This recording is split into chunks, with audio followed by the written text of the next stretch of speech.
Hello, I'm retiring in a couple of weeks and I'm walking for Maggie's on the 20th of September. And rather than try and write it down and explain, I thought I'd tell you why.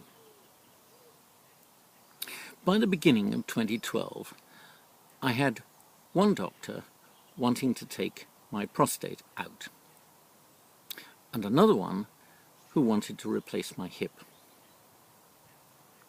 Now, to get to this point, I'd had to make a number of decisions, and I had no idea whether they were right. And now I was asked to decide which came first. And again, I'd no idea. Fortunately, a very kind nurse didn't laugh at me and explained that cancer trumps a hip replacement. You see, I don't watch medical programs, so all this was a bit of a mystery to me. Now, I organised the whole thing around some tickets I had to the Olympics.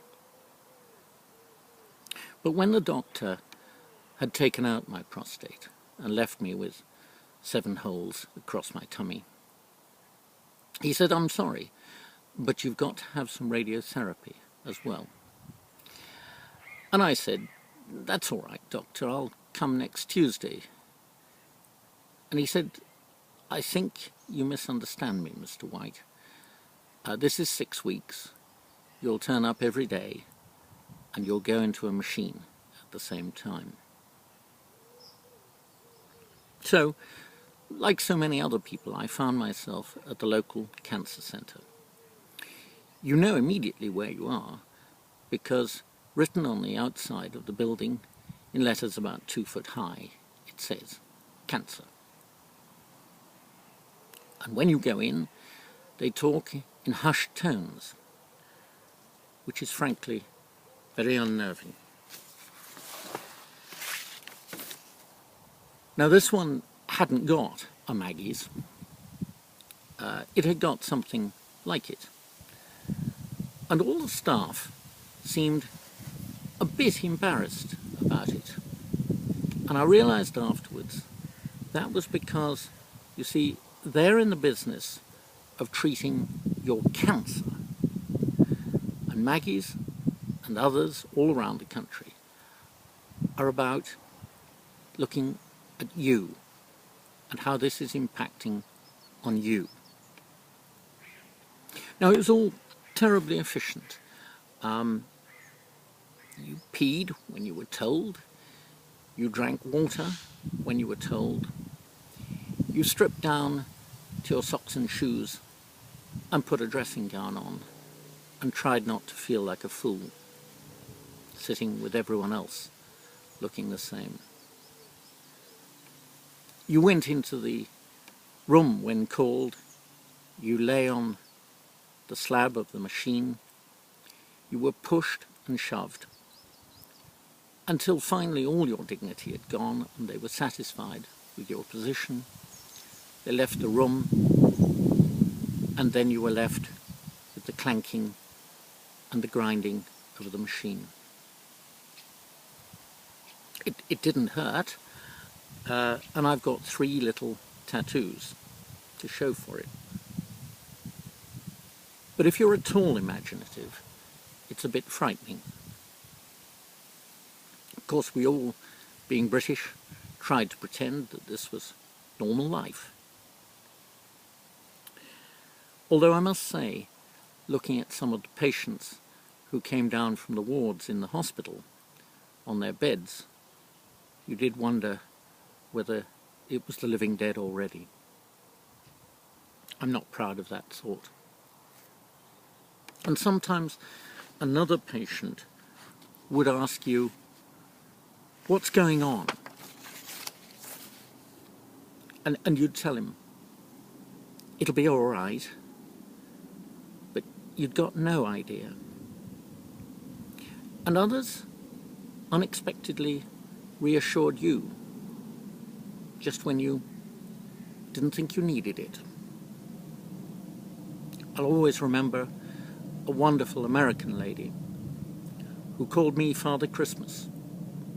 It wasn't the beard, it was the bag from Waitrose from Christmas, in which I put my dressing gown every morning. And she wouldn't let me hide behind my newspaper. I wish I knew what had happened to her. See, she had come in rather suddenly with an awful lot of chemotherapy. And I just hope she made it. She certainly deserved to.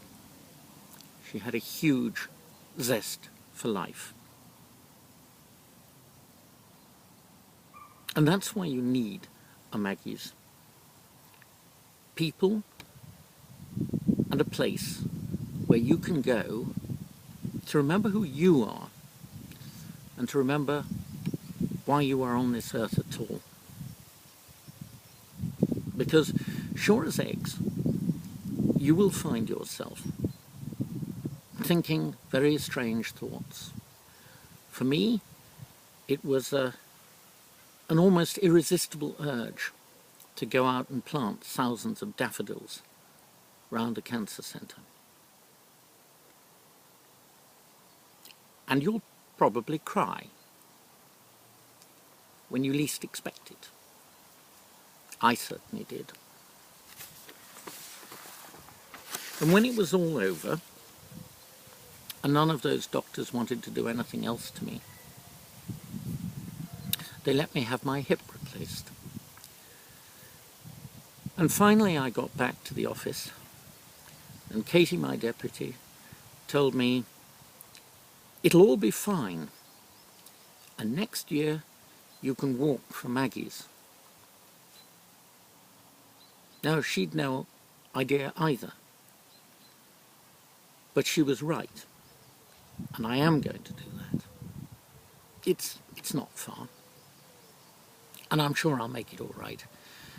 We walk through some lovely buildings into the evening and the night, and I love buildings, so that'll keep me going. But I am also retiring, and I've asked my colleagues not to take a collection, please. I'd be really grateful if you could give what you can to Maggies to help others face cancer. Thank you for listening. Wish me luck. Thank you very much indeed.